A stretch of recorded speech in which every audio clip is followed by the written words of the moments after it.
Le groupe Crédit Agricole du Maroc a fait valoir à la COP22 son expertise et son modèle de financement innovant au service de l'agriculture. Sa fondation dédiée au développement durable apporte depuis 5 ans son assistance technique et financière à des projets pilotes, contribuant ainsi au développement durable du monde agricole et rural à l'échelle nationale. La Fondation Crédit Agricole du Maroc a été créée il y a maintenant plus de 5 ans. On organise d'ailleurs en ce moment même une conférence sur le bilan des actions de la Fondation, développement durable.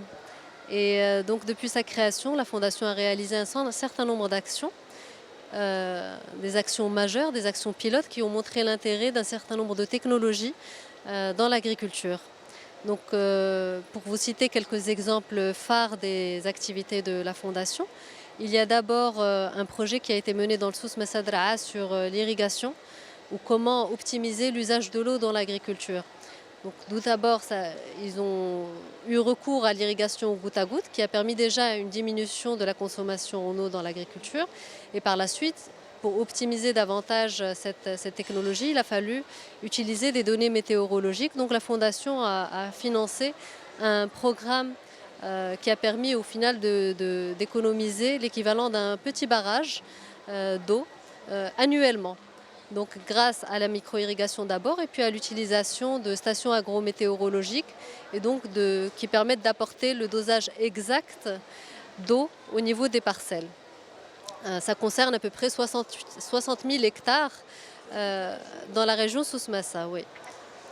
Alors, un autre projet qui a concerné tout le Maroc, avec des fermes pilotes qui ont été réparties dans la plupart des régions du Maroc, c'est pour l'optimisation de l'optimisation de la consommation énergétique dans les fermes.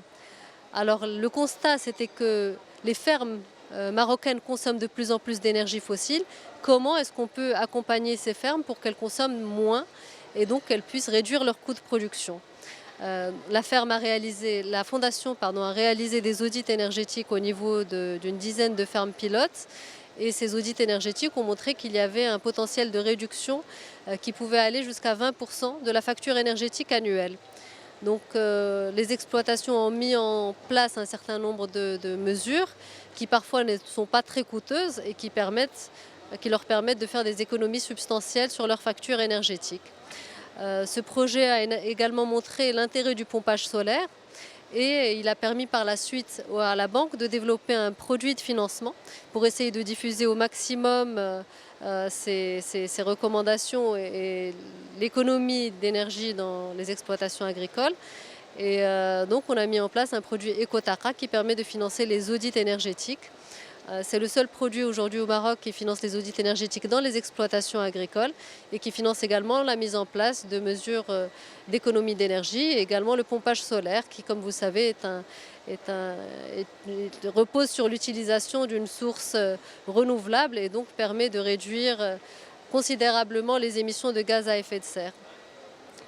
Alors un autre projet concerne tout ce qui est valorisation des déchets et recyclage des déchets agricoles.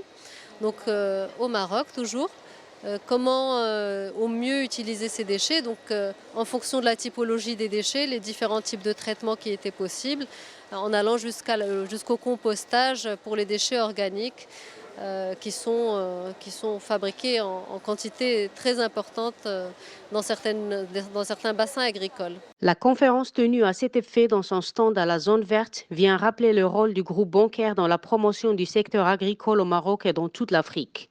Partenaire financier des programmes de l'initiative AAA pour l'adaptation de l'agriculture africaine au changement climatique, le groupe réitère son soutien aux petits agriculteurs face aux contraintes auxquelles ils sont confrontés. Le Crédit Agricole du Maroc est partenaire de l'initiative AAA, adaptation de l'agriculture africaine.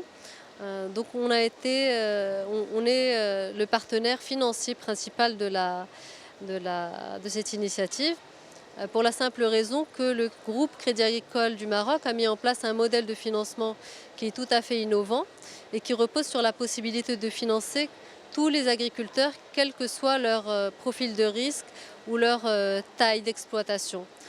Aujourd'hui, on a un ensemble d'entités de financement qui commence par le microcrédit pour les plus petites exploitations agricoles, le Mésocrédit Mouilfellah pour les exploitations agricoles médianes, on va dire, et puis le Crédit agricole Banque Mère pour le financement de l'agriculture commerciale et productive.